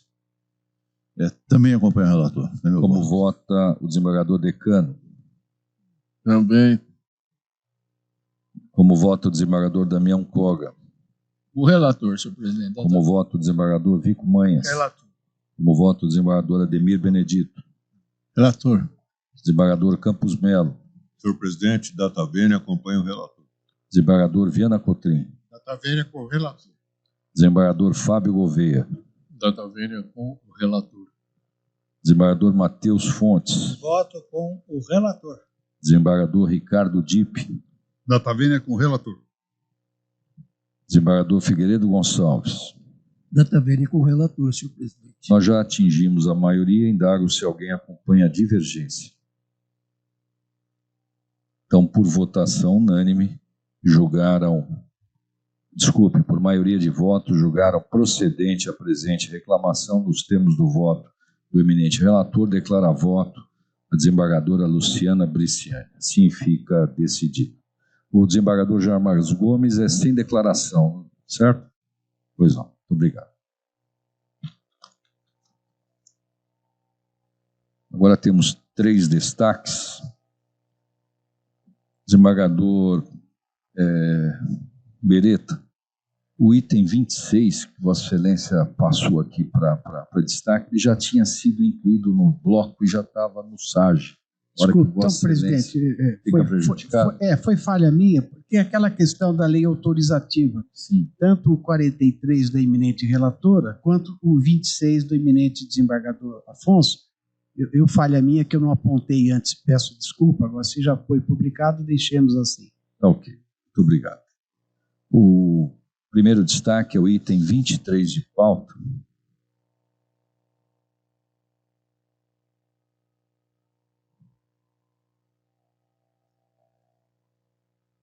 Ação direta de inconstitucionalidade em que é relator o eminente desembargador Noivo Campos, com votos 52.184, apresentou destaque a desembargadora Luciana Briciani, com voto 32.113. Não houve prolação de voto pelo eminente relator, que tem, então, a palavra. Senhor presidente, renovo meus cumprimentos a todos os colegas, ao Ministério Público, aos advogados, senhores servidores. Eu distribuí já o voto aos colegas. Eu estou propondo aqui que se julgue improcedente. Se julgue improcedente a ação. E assim, a ponderação que eu faço é a seguinte: essa vedação de bigode, costeleta, pode guardar alguma relação com o que se faz na área militar, não, mas não me parece que seja regramento, na sua essência, de natureza militar. E se isso não for possível, não poderia se exigir nem a utilização de uniforme, né? Me parece que pela natureza da função, né, exigir uniforme, exigir barba, um asseio, uma apresentação pessoal, né, definida, não me parece que tem aí áreas de inconstitucionalidade. Então, como eu já divulguei o voto, eu estou aqui propondo a improcedência da ação. Muito obrigado. Tem a palavra a desembargadora Luciana Bresciani. Senhor presidente, eu ouso divergir do sempre bem lançado voto do eminente desembargador relator e procuro em meu voto estabelecer o descrime em relação às outras hipóteses que foram objeto de julgamento, quer por este colendo órgão especial, quer pelo Egrégio Supremo Tribunal Federal. A lei do município de Leme dispõe que fica vedada a utilização de bigode, costeleta, cavanhaque e barba, ainda que por fazer durante o turno de trabalho, bem como durante apresentações em que seja necessária a utilização de uniforme. Argumenta-se que a Constituição Estadual prevê que os municípios poderão, por meio de lei municipal, constituir guarda municipal obedecidos os preceitos da lei federal, e que a referida lei federal enuncia expressamente: as guardas municipais não podem ficar sujeitas a regulamentos disciplinares de natureza militar. Desse modo, considerando que regulamentos disciplinares militares vedaram o uso de barba e que o dispositivo impugnado igualmente o faz, foi ajuizada a presente ação. Eu acompanho o voto do eminente desembargador relator quando ele diz no que tange às preliminares, mas ouso divergir no mérito. Em primeiro lugar, tenho que, ainda que o Colégio do Supremo Tribunal Federal tenha reconhecido as guardas civis municipais como integrantes do sistema de segurança pública, isso não as torna ou equipara a instituições militares. Afinal, o sistema de segurança pública também é composto por instituições civis. Nesse sentido, eu destaco teor de artigo publicado por Rodrigo Forô, juiz de direito e oficial da reserva, não remunerada da Polícia Militar de Minas Gerais, a respeito da distinção entre as polícias. Em se tratando de instituições militares, não há dúvida acerca da constitucionalidade e legalidade se possuir um padrão de estética militar. Os militares usam fardas e a padronização e uniformidade, que envolve inclusive a aparência do rosto, é um valor militar. Nas instituições policiais de natureza civil, Polícia Penal, Polícia Federal, Polícia Rodoviária Federal e na Guarda Municipal, prevalece que não pode haver a proibição de uso de barba, o que não impede, contudo, que normas institucionais prevejam o uso de barba parada, bem feita. Assim, acredito que o referido entendimento do Colégio do Supremo Tribunal Federal não importa o reconhecimento das guardas civis municipais como instituições militares, mas tão somente como integrantes do sistema de segurança pública. Em segundo lugar, vislumbra um caráter flagrantemente militar na norma impugnada. Isso porque a norma não se limita a prever regras de asseio aplicáveis a todos os servidores públicos, como destacado nos venerandos acórdãos citados como precedentes, quer deste colendo órgão especial, quer no Supremo Tribunal Federal, que fala em cabelo bem cortado e barba devidamente aparada, mas prevê vedação peremptória a qualquer uso. No mesmo sentido, verifica-se que os regulamentos disciplinares militares vedam peremptoriamente a barba. Assim, parece-me inafastável a conclusão de que, ao contrário do que dispõe o artigo 147 da Constituição Estadual e o artigo 14, parágrafo único da Lei Federal 13.022 de 2014, o dispositivo legal impugnado na presente ação impôs à Guarda Civil Municipal um regulamento disciplinar militar que não se pode admitir. Em complemento, anoto que, embora nas instituições militares os valores de ordem e uniformidade prevaleçam sobre os direitos da personalidade, no aspecto da liberdade civil e do direito à identidade, o mesmo não pode acontecer nas instituições civis, nas quais os atuais integrantes e aqueles que vierem a integrar a instituição devem ter resguardadas essas garantias. Neste sentido, cito o julgado do Tribunal de Justiça de Minas Gerais, no sentido de que o uso da barba, desde que o servidor atente para os cuidados de higiene pessoal, não tem o condão de afetar o adequado desempenho das funções do cargo de agente penitenciário, tratando-se de restrição inadequada, além de constituir verdadeira afronta aos direitos da personalidade. Então, resumindo bastante, eu apresento em meu voto um quadro comparativo para demonstrar a divergência das hipóteses já objeto de julgamento, em que se falava em cabelo cortado, bigodes aparados, ou pelo menos o acórdão assim fazia, falava em regra de asseio. E, portanto, aqui estamos em situação distinta que demanda um julgamento, que há evidência, considerando a natureza dessa questão, uma vez votada, a ele me submeterei. Esse é meu voto, senhor presidente. Muito obrigado. A divergência aberta, então, vai pela procedência da presente ação. A matéria está em discussão. Desembargador Damião Koga. Senhor presidente, eu cumprimento o eminente relator e a desembargadora Luciana pelas manifestações. Eu só queria mencionar uma coisa: a estética militar é um pouco mais só do que a apresentação física. E eu tenho estética militar policial e, especificamente, as Forças Armadas, que é um pouco diferente em algumas coisas. E eu tenho o regulamento interno. Eu acho que essa matéria não era jamais para ser tratada a nível de lei ordinária.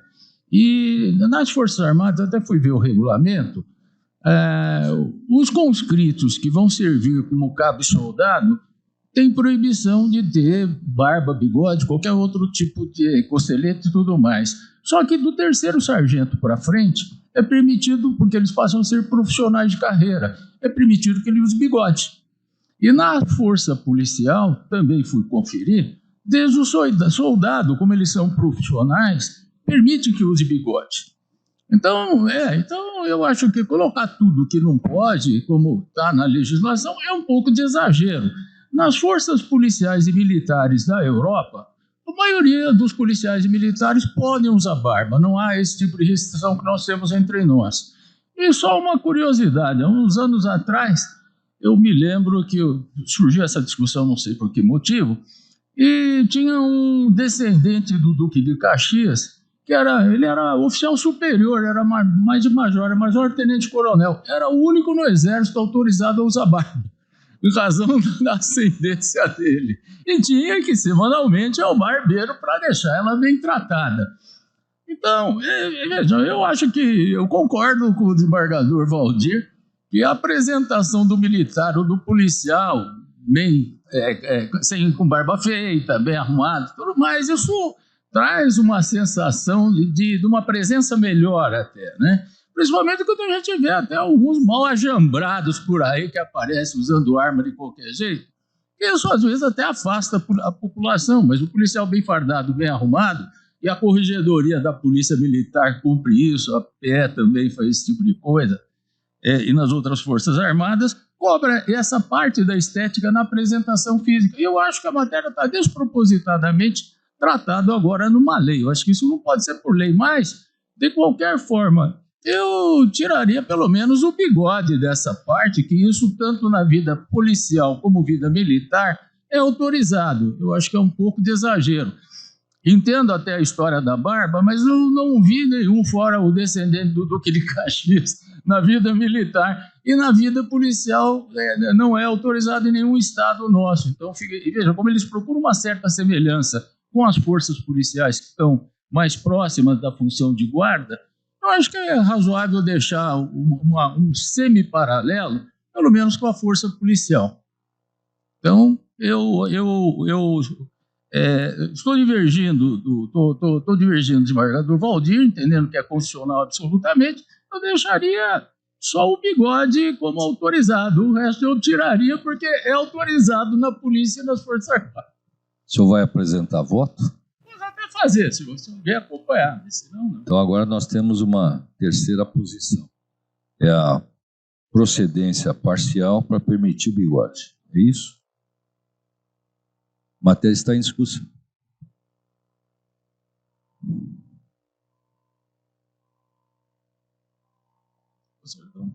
Vou colher os votos.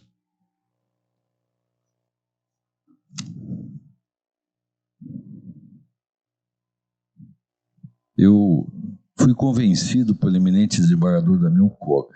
Eu estou acompanhando a posição do desembargador Damião Koga. Como voto, senhor vice-presidente? Senhor presidente, também eu acompanho o desembargador Damião Koga. Como voto, o desembargador Corregedor-Geral da Justiça? Com a divergência da doutora Luciana. Como voto, o decano? Com a divergência. Qual delas? Da doutora Luciana?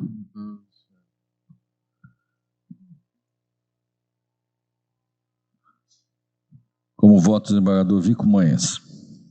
Com a doutora Luciana, senhor presidente. Como voto, o desembargador Ademir Benedito? Eu acompanho o eminente relator, senhor presidente. Como voto, o desembargador Campos Melo? Senhor presidente, data vênia, acompanho a divergência apresentada pela desembargadora Luciana. Como voto, o desembargador Viana Cotrim? Com a divergência da doutora Luciana. Como voto, o desembargador Fábio Gouveia? Como voto, o desembargador Matheus Fontes? O eminente relator. Como voto, o desembargador Haroldo Viotti? Também com o relator, data vênia. Como voto, o desembargador Ricardo Dipp? Data vênia com o relator. Como voto, o desembargador Figueiredo Gonçalves? Com a doutora Luciana. Como vota o desembargador Luiz Fernando Nisch? Doutora Luciana. Como voto, o desembargador Jarbas Gomes? Senhor presidente, com o relator. Como vota a desembargadora Márcia Dalladea Baroni? Com a devida vênia do relator, acompanhou a divergente apresentada pela desembargadora Luciana. Como vota o desembargador Carlos Bonerá? E da vênia com a desembargadora Luciana. Desembargador Renato Rangel Desinado? Com todas as vênias, com o relator. Como vota o desembargador Afonso Faro Júnior? Data vênia, senhor presidente, com o relator. Como vota o desembargador José Carlos Ferreira Alves? Devida vênia, voto com o relator também, senhor. Desembargador Gomes Varjão? Senhor presidente, com a devida vênia, eu voto com o senhor relator. E desembargador Flávio Abramovich? Com devida vênia, acompanha a divergência da relatora, divergência da desembargadora Luciana.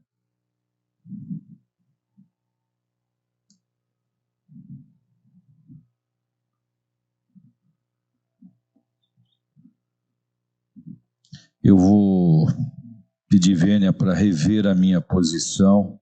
Estou acompanhando o eminente relator. Desembargador Koga e desembargador vice-presidente mantém as posições? Porque nós estamos com a seguinte situação, 12-11. 12 pela procedência, pela posição da desembargadora Luciana Bresciani, 11 com o relator e 2 votos destacados. Então vamos nos ajustar, senhor presidente. Eu voto com o relator. Bom, relator, desembargador Damião Koga. Eu também acompanho então o relator, senhor presidente. Então, por 13 votos a 12, julgaram improcedente a presente ação. Declara voto a eminente desembargadora Luciana Bresciani. Alguém mais declara voto? Assim fica decidido. Próximo item da pauta é o 27 de ordem.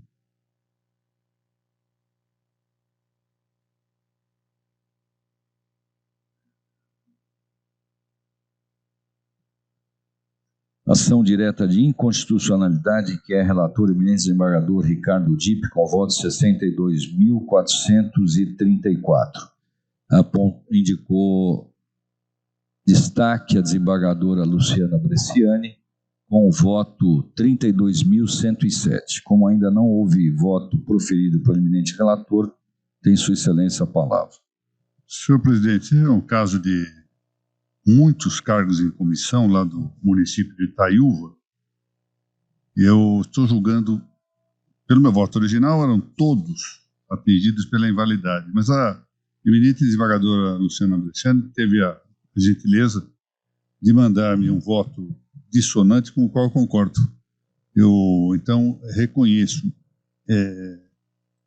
a validade do que diz respeito ao cargo em comissão do coordenador-geral da Procuradoria Jurídica pelos fundamentos deduzidos pela desembargadora Luciana Bresciani.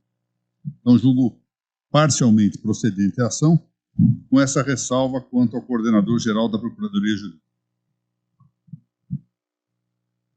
Só tentando chegar ao seu dispositivo.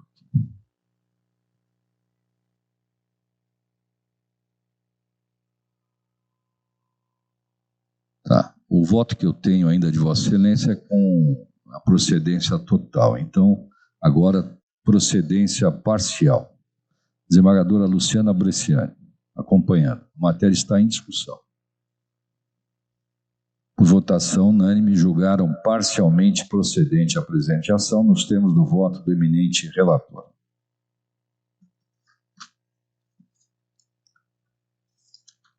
Último destaque é o item 43 de ordem, ação direta de inconstitucionalidade, em que é relatora a eminente desembargadora Márcia Dalladea Baroni. Tem o voto 36.687. Indicou o destaque, Sua Excelência, o vice-presidente da Corte, mas como não houve ainda a prolação de voto pela eminente relatora, tem a palavra neste instante. Senhor presidente, é uma lei do município de Santo André que, na literalidade, autoriza o Poder Executivo a instituir o botão do pânico e um sistema de monitoramento nas unidades de saúde.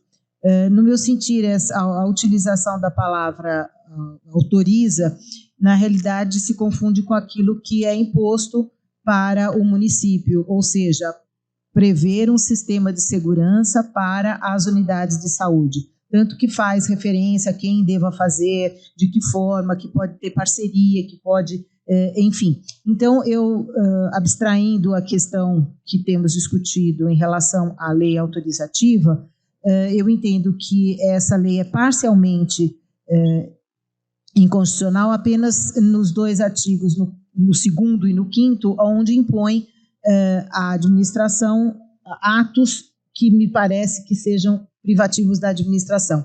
Então, por essa razão, eu julgo parcialmente procedente. Pois não, a eminente relatora julga parcialmente procedente, declarando a inconstitucionalidade dos artigos 2º e 5º.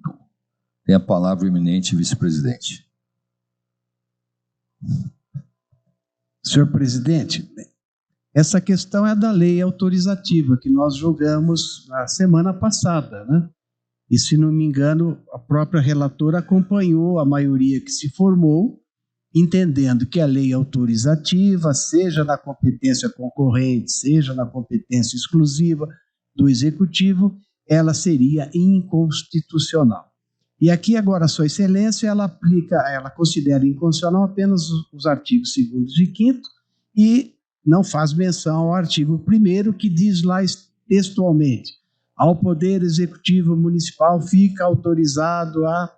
Então, a lei, pelo que nós julgamos na semana passada, e teve uma maioria significativa, ela já seria inconstitucional no seu todo. Então, a pergunta aqui que fica, senhor presidente, eu nem fiz voto, se nós iremos manter aquele entendimento que se formou por maioria, ou continuaremos a julgar a cada qual, e aí então seria necessário que eu retirasse aqui para fazer voto, etc. Então, indago da eminente relatora se ela mudou de opinião ou não, não sei.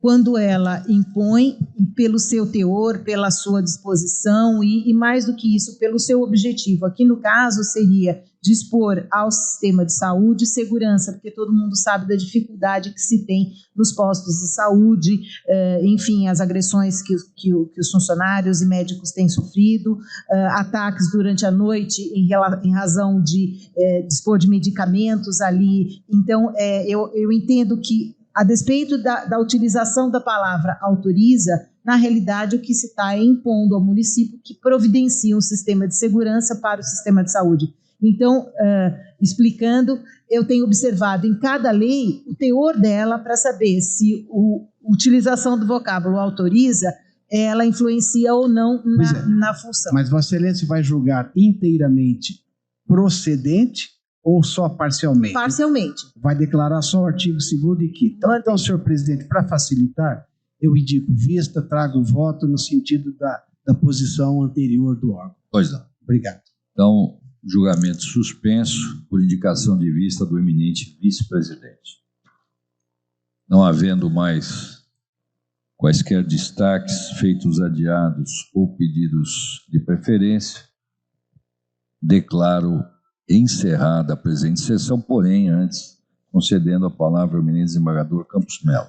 Senhor presidente, eu iria cumprimentar Vossa Excelência pela serena condução dos trabalhos, mas eu entendi também que essa sessão foi demasiadamente séria e pela celeridade, então eu não cumprimento você.